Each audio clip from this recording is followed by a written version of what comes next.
Salut tout le monde! Nouveau type de vidéo où je te pose une question, je te fais réfléchir puis je t'apporte à commenter à la fin de la vidéo. C'est mon objectif.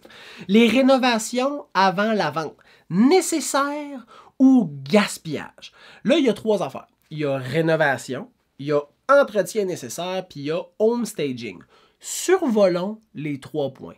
Des rénovations, c'est coûteux, OK? C'est pas 200$. Des rénovations, c'est coûteux. Refaire une cuisine, refaire une salle de bain, changer tous les planchers, changer toutes les fenêtres, refaire la toiture, creuser le puits, changer les installations septiques. Tout ça, ça, c'est des affaires coûteuses. Puis il y a des affaires là-dedans que tu changes les installations septiques, je vais à ma maison après, le monde ne font pas comme « Wow! Des hosties de beaux couverts de fosses septiques, ça! Wouh! » Non, il n'y a personne qui est bandé sur des couverts de fosses septiques. Mais, c'est des grosses rénovations, c'est coûteux.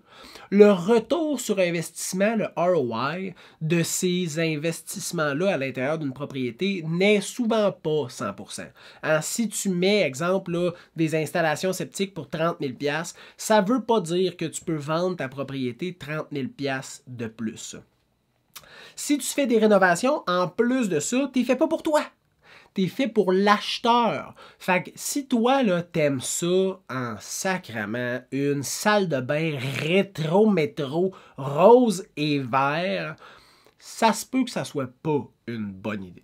Ça se peut que là, ton retour sur investissement soit de moins quelque chose. Là. Genre, tu as investi 20 000, puis le monde, ils font comme Chris, il faut vraiment que j'arrache tout ça. C'est neuf, mais c'est laid. Bon, moi, je trouve ça vraiment hot, mais pas chez nous.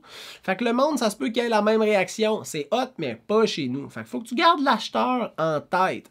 Puis idéalement, si tu fais des grosses rénovations, mais tu peux sauver sa main-d'œuvre. Fait que mettons que tu es fucking habile de tes mains, puis que tu payes juste les matériaux, là, ça peut valoir la peine. Oh, que ça peut valoir la peine. Là, il faut que tu calcules timing de vente dans l'année, combien de temps que ça te prend, combien que ça te coûte. Fait que ce mélange-là de réflexion, mais ultimement, si tu es capable de faire toi-même les travaux, fuck là, c'est vraiment un bon choix de faire des rénovations parce que là, c'est comme faire un flip de maison, mais c'est pas vraiment un flip parce que t'es propriétaire, c'est juste dans le but de vendre. Là, ça, c'est une maudite bonne affaire.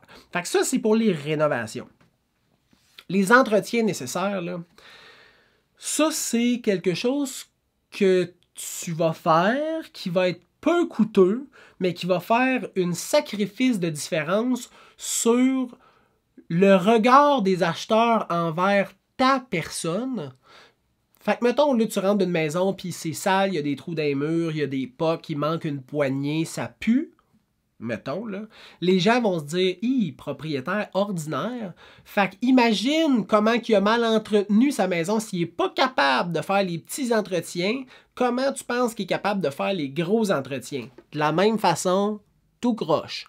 Fait que les entretiens nécessaires, là, c'est une maudite bonne chose à faire. Genre les usages excessifs, là, tu sais, là.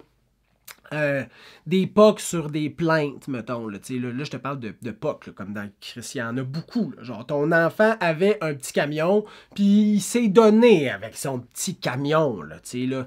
Des globes qui sont absents, des lumières qui sont pétées, une fenêtre cassée, une douche qui ouvre plus. Des choses qui fonctionnaient super bien, puis que c'est juste à changer par la même chose. Pas des grandes rénovations, c'est des entretiens nécessaires pour que tout soit fonctionnel. Faut que les petits entretiens nécessaires soient faits, puis que les appareils soient fonctionnels. Hotte de poêle, ventilateur de salle de bain, lumière, aspirateur central, mettons thermopompe de piscine, thermopompe de maison, échangeur d'air. Ça, c'est tous des appareils que tu veux qu'ils soient fonctionnels. Puis les bris, tu veux les régler. Une fenêtre cassée, un trou d'un mur, une porte qui manque, des portes de garde-robe qui ont été enlevées parce que ton fils ne voulait pas de porte de garde-robe dans sa chambre. Tout ça, c'est des choses que tu veux faire avant la mise en marché. Ça, je te le dis, là, ça vaut la peine. C'est souvent pas très coûteux à coûteux, tout dépendant, tu sais, qu'est-ce que tu n'as pas fait réparer, mettons, tu sais, réparer une thermopompe. Ça coûte plus cher, mettons, que de changer des globes. Je le sais. Mais mettre une déclaration du vendeur, dire « Thermopompe brisée, point! » Rien, après, pas de thermopompe brisée, réparateur planifié aux frais du vendeur avant la prise de possession. Ça, c'est correct, là, ça prouve justement que tu as pris action. Mais l'inverse, là, juste dire, c'est pété, l'échangeur d'air, pété, le foyer, marche pas, la hotte de poêle, pété. Là, ça fait comme crime. Le vendeur s'occupe vraiment de fuck out dans sa maison. Puis là, les gens ont perdu confiance. Pas une bonne idée. Entretien nécessaire, c'est nécessaire. Fais-le. Puis le home staging. Là, le home staging, c'est une mise en valeur d'une valeur d'environ 1% et moins du maximum de la valeur de ta propriété. Fait que si ta maison vaut 400 000, tu peux aller jusqu'à 4 000 $ de home staging. Là, tu me diras, 4 000 $ de bebelles, de cossins? Ouais, ben des fois, le home staging, ça peut aller plus loin que juste les cadres, les plantes, là. Hein, ça peut aller dans des nouvelles couettes de lit. Hein? Ça peut aller dans des lampes, par exemple des lampes de chevet. Ça peut aller dans un tapis de salon. Ça peut être aussi de changer ton divan parce qu'il est fucking laid, puis ton chien l'a détruit parce que t'avais un grand danois, puis il pense encore que c'est une petite souris, puis il se couche dessus. T'sais. Fait que ça peut aller jusque-là. Ça dépend de ton investissement, de ton engagement, puis de ton implication. Des fois, je pogne des propriétaires, puis sont comme, dis-moi tout ce que tu me conseilles, c'est sûr que je le fais.